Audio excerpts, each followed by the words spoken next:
आज तारीख आहे 5/10/2024. आज मी ऑस्कर सीड्स प्रतिनिधी अविनाश पाटील या कंपनीचा प्रतिनिधी असून आज मी आकाश विश्वास भाऊ यांच्या शेतामध्ये आलेला आहे. विस्तारा आहे सोयाबीन पाहण्यासाठी. आकाश दादा, तुम्हाला विस्तारा ऑस्कर सीड्स इंदोर या कंपनीचं जे विस्तारा रिसर्च सोयाबीन आहे, हे सोयाबीन तुम्ही किती टाकलं?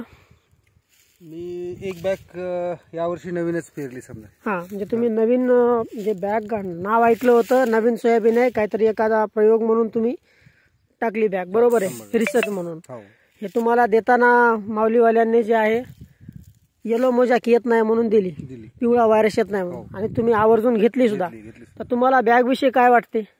त्यांनी सांगितल्याप्रमाणे आमच्या आता हे तुम्ही बघताय वावरामध्ये स्वतः प्रत्यक्ष. हां, बोला. आता तुम्ही बघताय वावरामध्ये आपल्या शेतामध्ये की येलो मोजाक आपल्याला कुठंच दिसत नाहीये. आताही समजा शेंगा पूर्ण वाळलेल्या आहेत, पण तुम्हाला काडी किंवा त्याचं दाट असं कुठंच करपलेलं किंवा वाळलेलं दिसत नाही. म्हणजे याचा अर्थ तुम्ही म्हणजे स्पष्ट होतोय की आपल्या याच्यावर येलो मोजाक आलेला नाही. हा, त्याच्यामुळे म्हणजे त्यांनी जसं ज्या प्रमाणे सांगितले, म्हणजे दुकानदारांनी जी माहिती दिली आम्हाला त्याप्रमाणे याच्यावर येलो मोजाक आला नाही. शेंगाचंही प्रमाण चांगल्यापैकी. बरं, आता हे तुम्ही तुमच्या म्हणजे आपल्या हिशोबानं तुम्ही बोलल्या एक ढोबळ मानानं. आता एक कंपनी प्रतिनिधी म्हणून मी इतर शेतकऱ्यांना सांगतो व्हरायटीचं विश्लेषण व्यवस्थित. हे ऑस्कर सीड्स कंपनीचं विस्तारा म्हणून सोयाबीन आहे रिसर्च.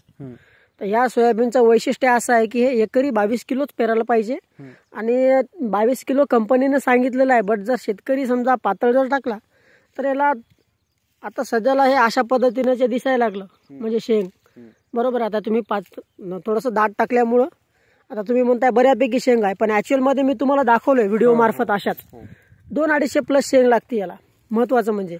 आणि जे तुम्ही म्हटलात की बाबा येलो मोजाक व्हायरस हा येतो फूल फळ धरण्याच्या याच्यामध्ये, ज्यावेळी फूल वगैरे लागतं आपलं त्यावेळी. तर येलो मोजाक आल्यामुळं तिथं नुकसान खूप होतं.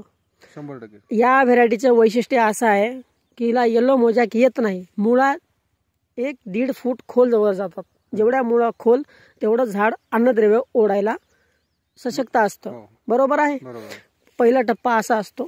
महत्वाचं म्हणजे येलो मोजाक तर येणारच नाही. 200-250 प्लस शेंग आहे, आणि अजून ह्याला जर तुम्ही टोकन पद्धतीने केलं तर 10 ते 12 किलो बियाणं लागतं. तुम्ही शेतकऱ्यांना दाखवू शकता आपण ते बियाणं. आता हे पहा तुम्ही कसा ठोकर दाना याचा, हे पाहू शकता. तुम्हाला काय वाटतंय दादा? एवढ्यावर दाना आहे, वजनदार बियाणं आहे. आम्ही आता काढ कापत असताना बघतोय, तर जर एखादं समजा टाकलेलं पेंट काय आहे तर ते उचलताना आम्हाला जड लागतं. आता इतके दिवस आम्ही सोयाबीन पेरत चाललो की वजनदार सोयाबीन वाटतं याच्यामध्ये. म्हणजे आतापर्यंत तुम्ही जेवढे सोयाबीन म्हणजे वापरले वेगवेगळ्या व्हरायट्या, त्या व्हरायटीला म्हणजे तुम्हाला वाटते बाबा हे व्हरायटी टॉप आहे, वजनदार आहे. बर, आता हे हार्वेस्टिंगला आल्यामुळे आता हे अशा पद्धतीनं दिसायला लागलं. परंतु महत्वाचं म्हणजे काय, याला फुल धरण्याच्या वेळेस याला येलो मोजाक म्हणजे जनरली व्हरायटीला येतो, पण हिला येत नाही. आता हार्वेस्टिंगचा प्लॉट आहे, पाहू आपण पुढच्या व्हिडिओमध्ये दादाला ॲव्हरेज वगैरे किती आला काय नाही. धन्यवाद दादा.